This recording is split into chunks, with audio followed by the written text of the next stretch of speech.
Hello, hello, hello. Welcome. Good morning, good afternoon, good evening, wherever you may be. Welcome back to my channel, My Loverlies. If you've never been here before, thank you so much for clicking on my video. I am so happy you found me. I do so hope that you will like and subscribe before you leave. Become part of the Mama family. Mama's got your back, at least where makeup's concerned, and definitely when that makeup is cheap. Today is True Love Tuesday, and we are talking about a truly iconic, one of my very, very favorite actresses of all time. We are talking about Miss Susan Sarandon. And y'all, everything that I discovered about this woman has made me love her so much more. The person that is portrayed in the media, in movies, is not at all who she actually is. She is such a rebel. She is such an independent thinker. She is so singular and unique in who she is as a person. She's spectacular. Now, her longest love affair was with a man named Tim Robbins. We all know who he is, Mr. Shawshank Redemption himself. Their love story is fabulous. It's going to be a great video today. Before we get started, a very special, very warm welcome to any of those that are new to my channel. I am so incredibly happy that you are here. If you enjoy the video, I do so hope that you will mash that thumbs up button. I hope that you will subscribe if you have not already. And I hope that you will ring my bell, turn on your notifications, so that way, next time I upload a video, you can come right back here and we can hang out together again. Also, my eye makeup is already done. Super cute, pretty simple. I did, of course, make sure to film a TikTok on today's eye look, just in case you're interested.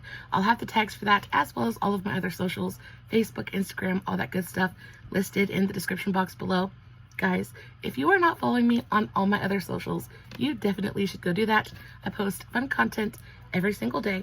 And if you're following me everywhere, you don't have to worry about missing a single moment of it. All right, with all of that out of the way, let's dive into today's love story. It's a tale as old as cinema itself. Two actors, they meet on set, they lock eyes from across the room, sparks fly, tension builds, and as they get into filming, a relationship blossoms, a romance blooms, and they end up having a love affair, right? For them, their love affair lasted for 23 years. Susan and Tim were a very unexpected couple. Nobody thought they were going to last, and they proved everyone wrong for a very, very long time. Now, their relationship caused just as much drama when it started as when it began. And when it comes to Susan herself, y'all, she is just a wild card. I cannot wait to get into all of the goodness with you guys. This is a pretty juicy episode. As always, I will go into a little bit of backstory on both Susan and Tim, though today's story is going to focus more around Susan. I just think she is such a main character. It's kind of crazy. But we're going to go into a little bit of backstory on both of them and then get into their love stories together. Guys, if you see me looking over in this direction, it is because I am looking at my notes. There are quite a few of them for today's video, so we're going to be here for just a minute. As always, I hope that you will sit back, relax, get comfy, get cozy, get you a big old glass of something to drink, and let's go ahead and dive right in. Born Susan Abigail Tomlin on October 4th, 1946, she is approximately 77 years old. She was born in Jackson Heights, Queens, New York City, to mother Lenora Marie and father Philip Leslie Tomlin.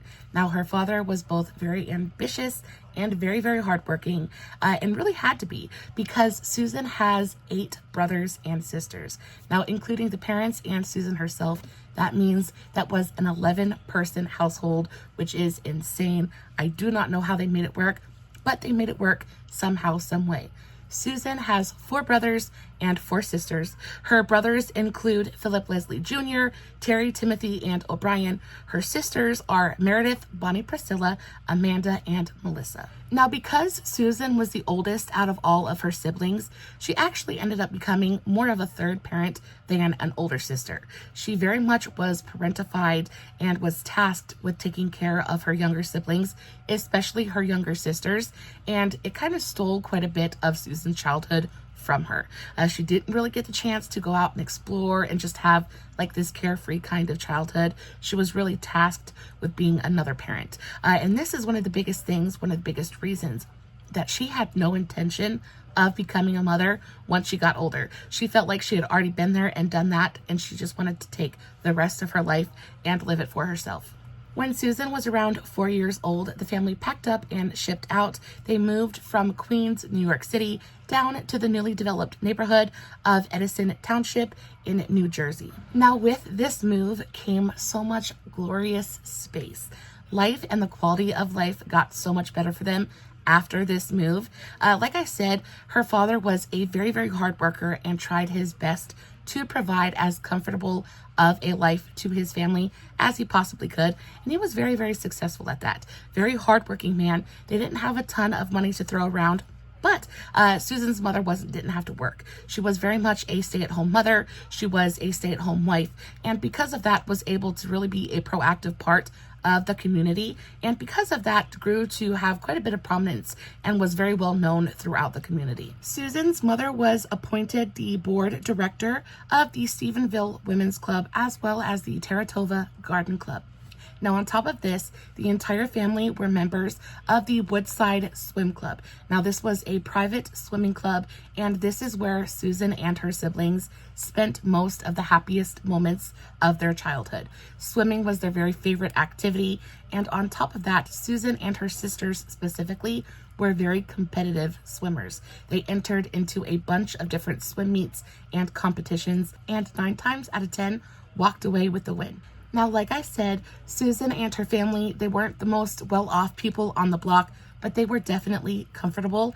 And even from a young age, Susan was very concerned. It was a priority for her to give back to those less fortunate. In 1962, when Susan was still in high school, she ended up joining a band/dance group that went and performed and entertained sick children at a nearby hospital. Now, she's continued that theme throughout her career and has supported many a cause. One of her favorite causes to support, though, is feeding hungry children. Now, along with all of her extracurricular activities, dance groups, things like that, the swimming competitions, she was also a part of her local high school drama and theater club. We kind of all knew that that was coming. She played the lead in one of her school's renditions of Lady Precious Stream when she was a junior. The next year, as a senior, she was cast as the lead yet again in her high school production of My Sister Eileen. In fact, she was so good in that role, she ended up getting quite a few articles in multiple different local newspapers. Susan truly excelled in school. She was well liked. She was well known. She was liked by students and teachers alike. Just had a great energy around her. Very positive, very go-getter, very bubbly and happy. Things like that. Her senior year of high school, Susan was inducted into the National Honors Society. And then right after high school, she went directly to college. Susan had been raised very strictly Roman Catholic and had attended mostly Catholic schools throughout her school career so far. So when it was time to go to college, she chose a Catholic college as well. She ended up attending the Catholic University of America in Washington, D.C. She attended there from 1964 to 1968, earning a Bachelor of Arts in Drama, of course. Now, college was not an easy feat for Miss Susan. Again, money was not, it wasn't non-existent, but it wasn't super free-flowing either. So throughout her college career, she had to work to make ends meet. At the time, she was living with her grandparents, and she did any and every odd job that she could find in order to support herself. She cut hair, she scrubbed toilets, she even worked for the school. She worked in the drama department, operating the switchboard, that kind of thing. She did everything. Whatever she could do to get her hands on a little bit of extra money, she was up for. The further into her college career Susan got, the more determined she became to make it as an actress. Guys, she did anything and everything she could to accomplish her goals. When she graduated high school, she pretty much hit the ground running and was off. The year she graduated, she was cast in a play that was fairly well received, which kind of got her name out there, helped start her career just a little bit. The following year, she was cast in her first film, Joe, in which she plays a teenager who disappears into the seedy underworld. Now, I've never seen that movie. If you've seen it, please let me know. I think it was just a little bit before my time. She jumped from film to soap operas when she appeared in 2 different soaps from 1970 to 1972. She was in A World Apart and Search for Tomorrow. Her big silver screen breakout came in 1975 when she was cast in the Rocky Horror Picture Show, and since then, she basically hasn't stopped working. She has played some of the most iconic parts. Some of her movies are some of my all-time favorites. Some of my very favorite Susan Sarandon films include, first and foremost, Stepmom. Absolutely adore that movie. She did that in 1998. Then we have The Witches of Eastwick, which is another just like absolutely iconic movie. That movie has Cher in it. There's so many. It's got Jack Nicholson in it. It is a fantastic movie, and it has a baby, Susan Sarandon, in it. She did that in 1987. We have Bull Durham, which is where she met her husband, Mr. Tim Robbins. She did that in 1988. We have Thelma and Louise. Oh my gosh, that is another iconic, very classic movie. Absolutely adore it. She also done Shall We Dance? The Banger Sisters, which is like, I know you guys have heard me talk about the Banger Sisters before. She did that with Goldie Hawn. That happened in 2002, and just chef's kiss, a truly perfect movie. I love it so very much. All in all, Susan has done really well for herself. She's got about 170 credits to her name. There's a little bit more there, but we're being conservative at 170. She has a net worth of over $60 million, which is very fair. And guys, she lives life exactly the way that she wants to live it. No one tells her what to do, and it's just, she's perfection. Not only that, but she's also been the recipient of 6 Primetime Emmy Awards. She's gotten 9 Golden Globe Awards. She's got an Academy Award, a Screen Actors Guild Award, and so much more. Her net worth is about $60 million. So all in all, I'd say she's done it very well for herself.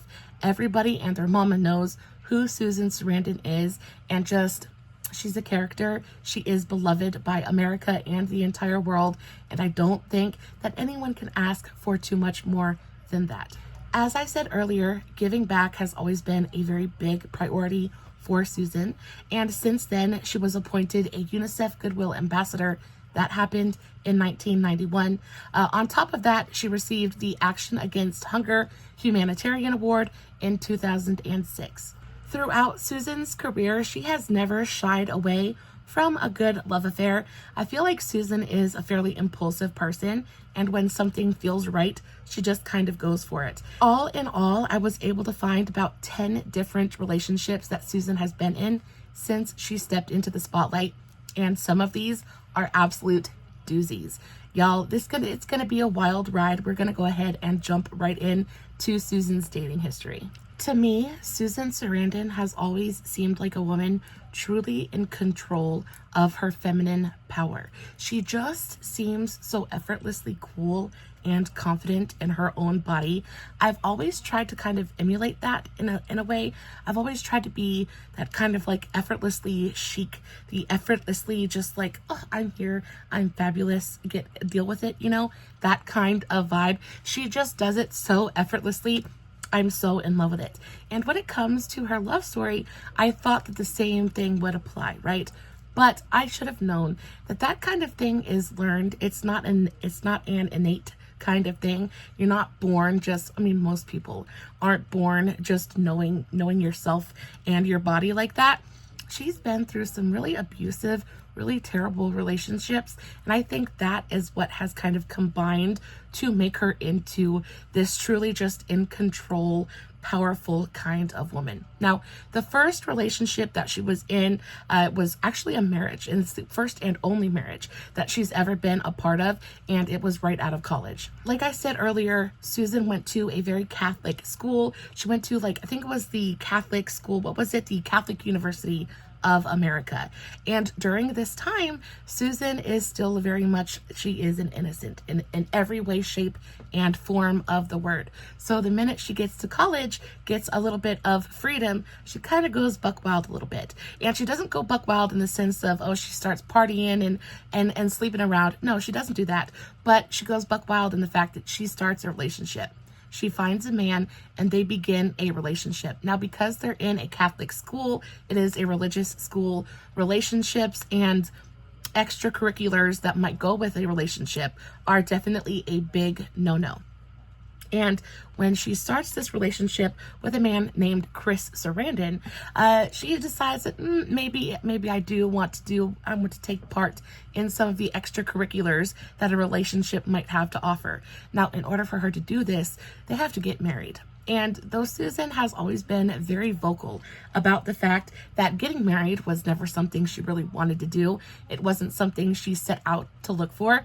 It's like motherhood. She spent her entire like childhood years, her formative years, parenting her younger brothers and sisters. So parenthood just wasn't something she was interested in, and marriage went along with that. But she finds herself kind of between a rock and a hard place. She wants to be with Chris. She wants to do all the things that being with him entails. But, you know, her school and her parents, things like that. If she wants that, she's got to have the other part, which is marriage. So she begins attending college in the mid-60s. I believe it's 1964. She is in the theater program, and she is this freshman. She's 17 years old at this time. She's living with her grandparents. She is working her hiney off, trying to put herself through college, and she enters into the theater program, and the first person that she sees is this absolute star.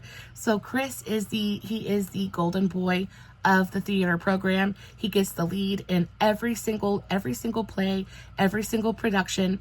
He's quite a bit older than her at this point as well. Now she's 17 and he is 21. He is a graduate student, and he's basically just kind of like, he's big man on campus.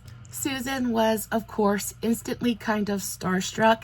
She was flabbergasted and well and truly infatuated with this man, and he felt very much the same way about Susan. He went on to say that the first time he watched Susan perform, she was so arresting up on stage. She had such a presence, such a command of the audience, that he was intensely like drawn to her. It was like a moth to a flame. Like they were meant to be, and there was no use fighting it, because it was going to happen eventually.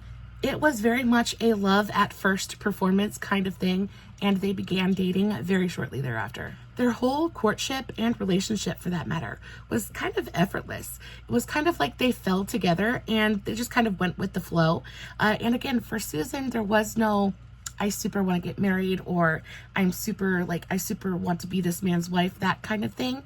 It was just, he was what she wanted at that moment, and she did what she needed to do in order to have him, right? And luckily for Susan, his family was fantastic. His family instantly took Susan in. They actually were a pretty prominent Greek family in town. His father owned a restaurant in town. His mother was a very strong, very bold Greek woman, and took Susan under her wing. She taught Susan how to cook. She taught Susan how to iron laundry without burning it, things like that. Basically did things that Susan's mother should have done, kind of took over that role for her. Now, Susan's relationship with her mother is a big point of contention for Susan, because Susan's mom just isn't a great person. Even up until the year that Susan graduated. Like at Susan's wedding, because she gets married a little while later. But at Susan's wedding, her mother was pregnant. Like, it's a whole big thing. We'll talk a little bit more about it in just a minute. They dated for around 3 years until September 16th, 1967, when they decided to get married. Now, Susan was only about 20 years old. Chris was 24. And the reason they got married was because they wanted to cohabitate. Now, they wanted to live together, and per the school rules, they were not allowed to do that unless they were married. So they decided, might as well just go for it. We're together. Let's just get married. So that way we can kind of like get on with life, right? On top of that, they got a little bit of financial aid, things like that. So they bit the bullet and they got married. Now, during the wedding, y'all, Susan's mother, I feel like, is a classic case of a narcissistic, just kind of like bully, really. It seems like Susan's mother was just not a nice person at all. At the time of Susan and Chris's wedding, her mother was around 44 years old, and she was pregnant with her 9th child. I think a lot of the attitude that Susan's mother exhibited throughout the wedding process was maybe due to a little bit of embarrassment. I don't know if she was embarrassed because she was 44 and pregnant again. I don't know what was going on with that entire situation. But she actually forbid Susan from getting married. She told Susan in not so many words that she was not allowed to marry Chris, that she wasn't going to have it. And Susan chose to not obey. Susan chose to do whatever it was that she wanted to do, and her mother did not like that at all. Because Susan had chosen not to listen to her mother and decided to get married anyway, Susan's mother decided to boycott the wedding. So she told Susan, listen, I'm not coming. None of your siblings are allowed to come, and your daddy certainly isn't going to be there either. Well, luckily for Susan, her father did not agree with his wife and thought that them getting married was a good thing and very much supported his oldest daughter's decision. So he pretty much told his wife, I don't care what you think. I don't care if you go or not. I'm going to go see my daughter get married. I'm going to walk my daughter down the aisle. And that's exactly what he does. He ends up turning up to the wedding with his wife in tow, walks his daughter down the aisle, and it happens to be a really beautiful day. Unfortunately, Susan's mother needed to enact some form of revenge, so she didn't allow any of Susan's younger siblings to come to the wedding and watch their sister get married. However, Susan's oldest brother was like, I'm not listening to you. I'm going to do exactly what I want to do. So he ends up showing up to the wedding as well. Unfortunately for Susan, the only people in her family that showed up to her wedding were her mother, her father, and her oldest brother. Now, I guess at least she can say that at least her parents were there and at least one of her siblings were there. But this was just another notch in an already dying relationship that Susan had with her mother, and unfortunately, it didn't get much better as the years progressed. After the wedding, Susan and Chris went on to finish college and begin their lives together. They lived, again, they were very, very broke, poor college kids, college graduates, I guess, just starting out their lives. So they lived in this super cold cottage on the beach. It was absolute misery. They couldn't walk around without being fully dressed, or else they would have gotten hypothermia, that kind of thing. Didn't have enough money to run the heat during the winter. They were miserable.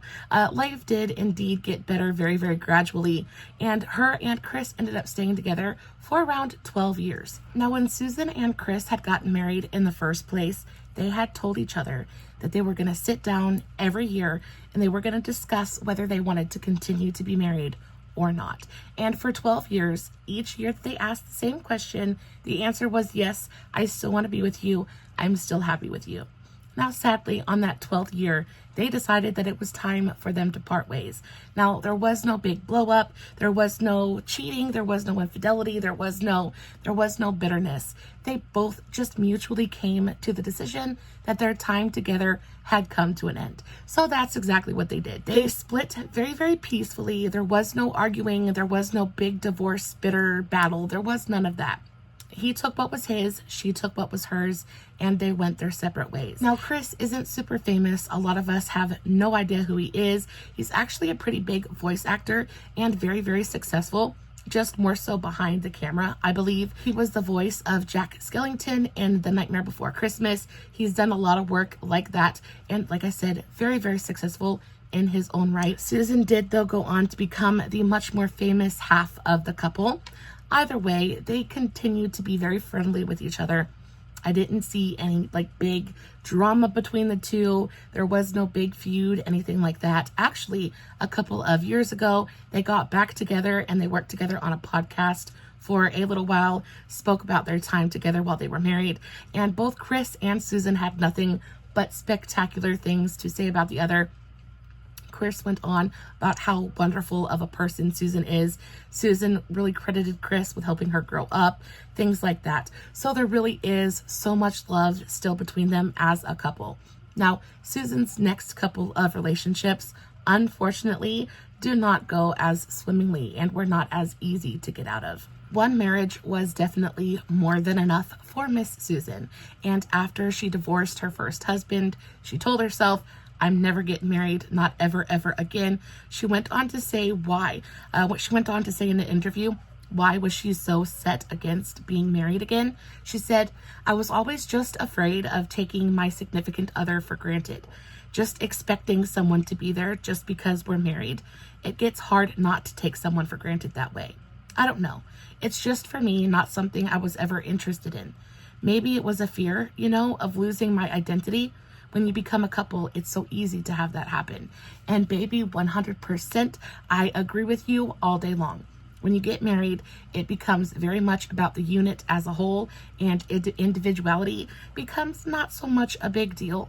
So when you want to put yourself first and when you want to make yourself a priority, marriage might not necessarily be the best path for you. Now, Susan's next relationship was just an absolute whopper. It began basically on the heels of her first marriage dissolving. She kind of jumped from one relationship into another. Susan met Oscar-winning French filmmaker Louis Malle. I think that's how you say his name, but I could be very, very wrong. She met him in 1977 when he cast her in the film Pretty Baby alongside Brooke Shields. This was such a controversial film. It had a lot going on with it. There was a lot of drama, especially behind the scenes. There was a ton of stuff going on.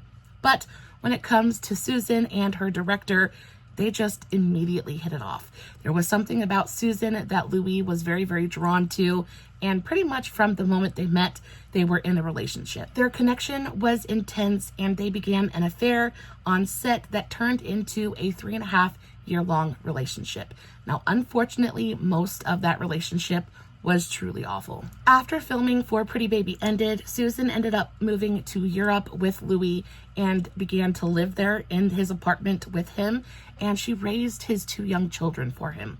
So he was divorced at that point, and I'm not sure, he was also much, much older than her as well. So I feel like the power dynamics of that whole thing were very, very off, and he turned out to be incredibly abusive, both mentally and emotionally, not so much physically, but he just was very controlling and very, very manipulative.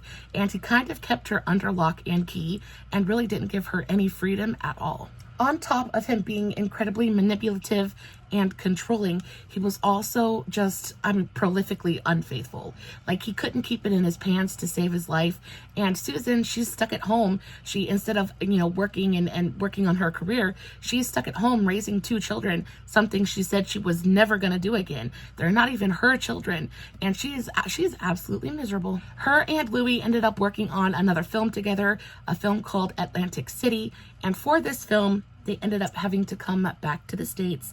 And this is where Susan kind of, I want to say, comes to her senses just a little bit. And throughout the filming of this movie, things just keep going wrong, right? She is realizing that Louis is just way too controlling. He's way too much. And she is finally realizing how truly miserable she has been in France. When filming for Atlantic City is finally over, Louis tells Susan, he says, listen, come back to Europe with me, help me edit this movie, let's continue to do what we've been doing. And Susan says, no, thank you. I would like to stay here and work on a play. She gets an offer to do a play on Broadway. She really, really wants to do it. And Louis basically tells her no. He says, either you come back or you don't come back at all. He says, either you come back now or you don't come back at all. And Susan's like, deuces. So he packs his bags, he goes back to France, he edits the video, he edits the movie, goes back to his children, and Susan stays in New York City and she does the play. Not so fun fact about her whole time making movies with Louis, the first film that she had done with him, Pretty Baby, starring Brooke Shields, that whole thing was an absolute catastrophe. So during the filming, Brooke's mother ended up getting arrested. I'm not sure what she was arrested for, but she was arrested and she stayed in jail for a good long while. And because of that, Susan was actually asked to take custody of Brooke for the duration of the filming of that movie. Now, that really makes me want to do a deep dive on Brooke Shields. Now, I've always heard there is quite a bit of trauma and sadness and just a whole lot of just insanity surrounding Brooke Shields' early career. So I definitely think I'm going to do a deep dive on that here shortly, maybe in the next couple of weeks. It'll probably take me a while to get all the research done, but let me know in the comments below if that'd be something you'd be interested in hearing about, because I just feel like it's gonna be one heck of a story and definitely a fantastic deep dive. After Susan decides to stay in New York and Louis returns to Europe, that is effectively the end of their relationship. At that point, Susan kind of drifts back and forth between Europe and North America. She's still working. She's still making a little bit of money. unfortunately, she's not getting handed too many good parts. She does get a part in London after being cast in a movie I've never heard of entitled The Hunger. It's about lesbianic vampires. I've never seen it. Very interested in it though. It's a very controversial movie. Got really, really bad ratings. People said it was truly just an awful movie. But then after that, this is when the bulk of Susan's casual dating really happens. I spoke last week about the relationship that Susan had with Richard Gere. That was a very casual, about a 1 year long on and off relationship in between him seeing Barbara Streisand, which was mind-blowing to me. But during that time, she also has a really unforgettable, wild one-night stand with rock and roll legend, Mr. David Bowie. Now, this happens right before he meets and falls head over heels for Iman. Now, I did do a story time on David and Iman. If you haven't seen it, definitely go check it out. In my opinion, one of the sweetest, most tender, super normal love stories in this entire series. Now, it's also said that Susan had a very short, but very hot and heavy and very adventurous affair with fellow actor Rupert Everett. Now, you're going to know him from My Best Friend's Wedding with Julia Roberts. He played the gay best friend. Now, in real life, he is very much a very gay man, but he said there was something about Susan that just it made him want to take a risk. It made him want to be adventurous, and he couldn't deny her. So they entered into a couple-month-long affair. They had a great, very wild time together, but then it came time for them to part, and they parted ways very much as friends. Now, that happened in 1984, and that same year there was a rumor floating around that Susan had a little bit of a connection, a little bit of a short-term kind of fling-a-rooney with Hollywood bad boy Mr. Sean Penn. I'm not exactly sure how much truth is actually in that though, because a little while later in 1995, Susan would actually work with Sean again, but she would work with Sean on a movie that was directed by her then partner, Mr. Tim Robbins. Now, I wonder if there was any tension on set. I'm wondering if there was you know what I mean? Because if you've had a relationship with somebody, there's always that kind of tension there. It doesn't matter how good of terms you parted on, there's always that tension. And because Tim was the director, I'm assuming he was a big part of the casting process, and I'm thinking that he probably wouldn't have casted someone his wife had or his partner had an affair with to play her love interest in that movie. I just don't know. I don't know how that would work. So I do doubt the legitimacy of that rumor. However, I did see it in a bunch of different articles. Their names were linked together in a romantic way quite a few different times. So again, I'm not sure. Y'all, I searched and I searched and I searched for any kind of proof that they were in a relationship. I couldn't find any pictures. I couldn't find any news articles, nothing like that. So this is all pure conjecture, but I would love to know what you think about it in the comments. Do you think that they had a little bit of a fling, or do you think it was just a rumor? At this point, I think Susan is maybe ready to be in another real relationship. I think maybe she's getting just a little bit lonely. She's maybe tired of the one night stands and the flings. So enter Mr. Franco Amuri.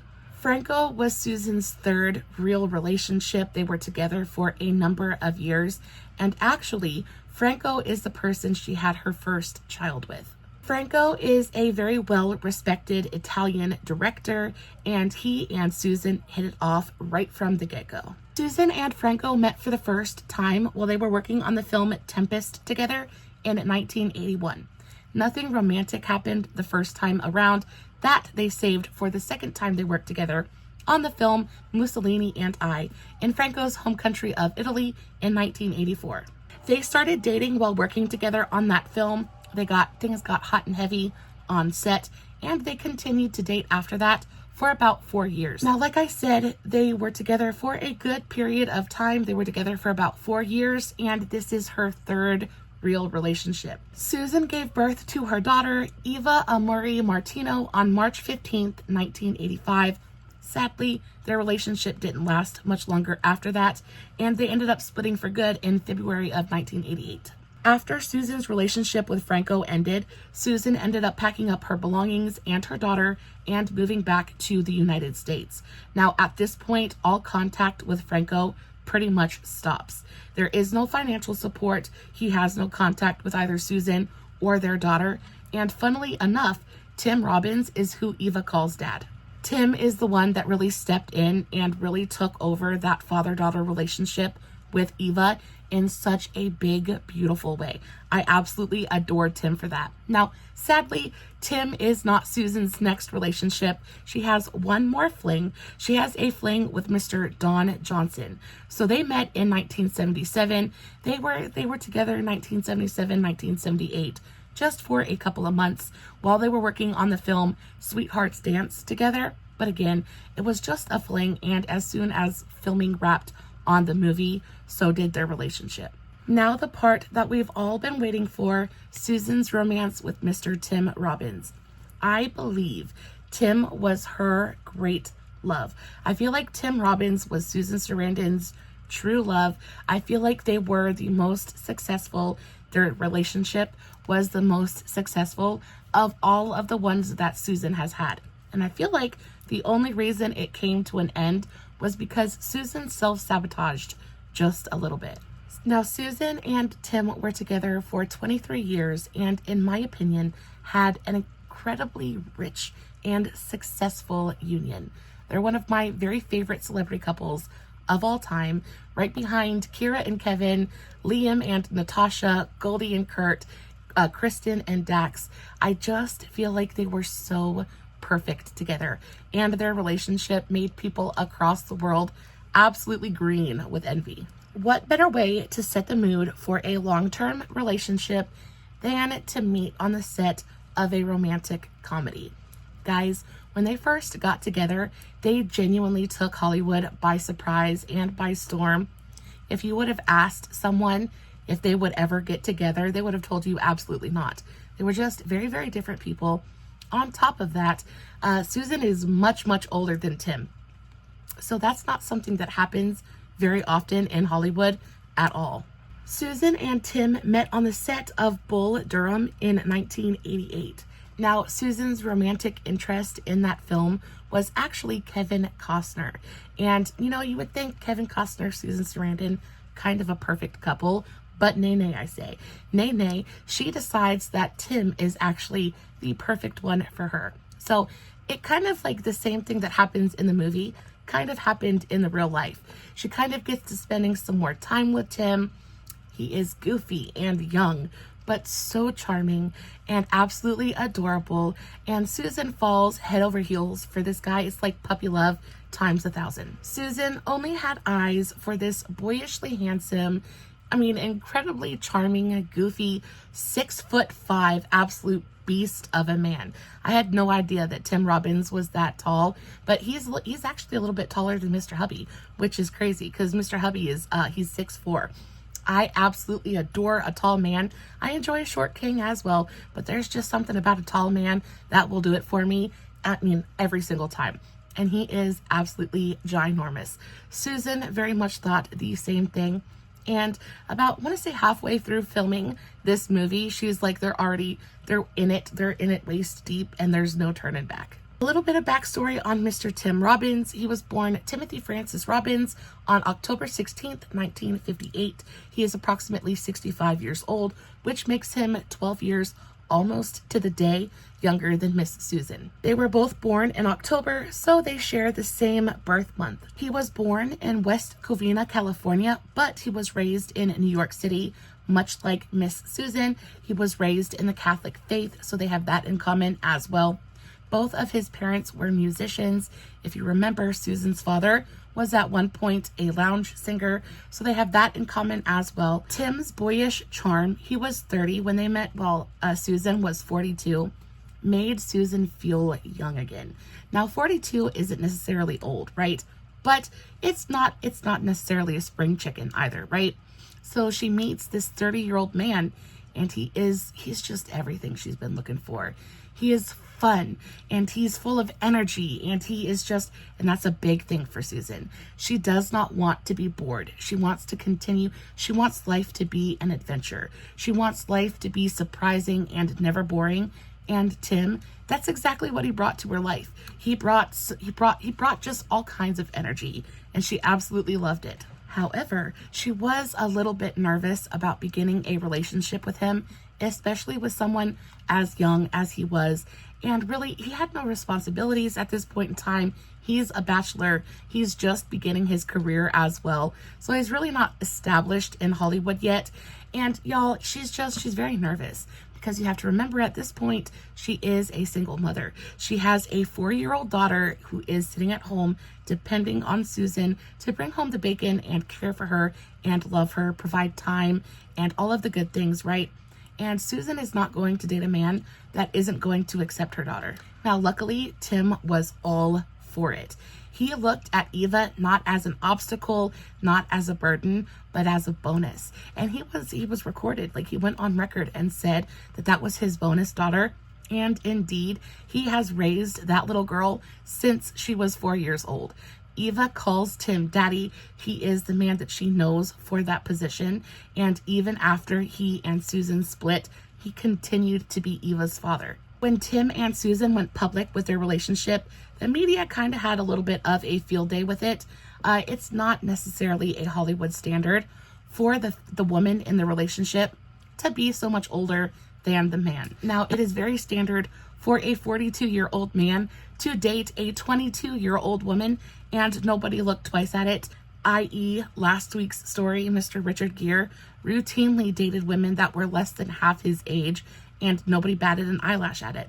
However, Susan Sarandon goes out and dates somebody that's 12 years younger than her, and everybody loses their crap. However, neither Tim nor Susan really paid too much mind to it at all. They kind of ignored the haters and did exactly what they wanted to anyway. Up to this point, Susan's romantic partners had either been much older than her or somewhere very close to her own age, and her relationship with Tim was just very, very different. Like I said, he brought excitement to her life again. He brought so much energy and adventure that he was worth everything. He was worth all of the scrutiny from the media. He was worth her life with Tim was exactly what she had been looking for. They got really serious about each other really quickly after they started dating, and almost a year to the day after they started dating, they actually gave birth to their first child together. So they had a son they called John Jack Henry on May 15th, 1989. Jack grew up to pursue acting just like his parents. 2 years later, Susan and Tim and their 2 children, John Jack, and then also Susan's daughter Eva, who was around 7 years old at the time, ended up picking up and moving across the country. So they moved from California back to New York. They ended up buying an apartment in the West Village in 1991. Now, they were not the only celebrities in the neighborhood at that time.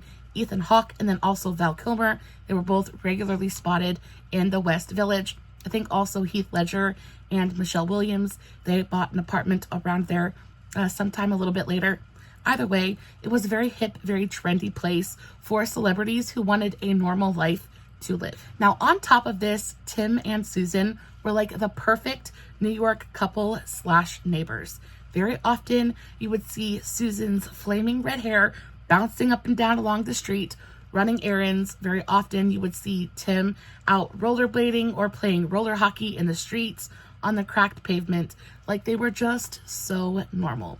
And I feel like this might have been the beginning of the end of their relationship, unfortunately. After about a year of domestic bliss living in their West Village haven, they welcomed their second and final child together, another son they named Miles Robbins, born May 4th, 1992, which I think is so funny because they're both born in October and both of their children together were born in May.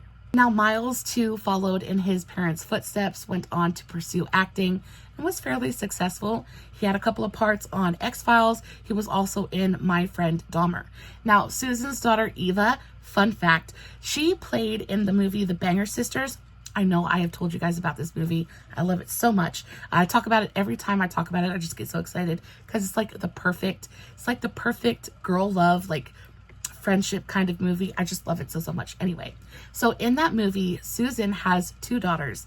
One of her daughters, the spastastic one, is actually played by Susan's real daughter, Eva, and I had no idea. But if you go back and watch the movie, you can see the resemblance.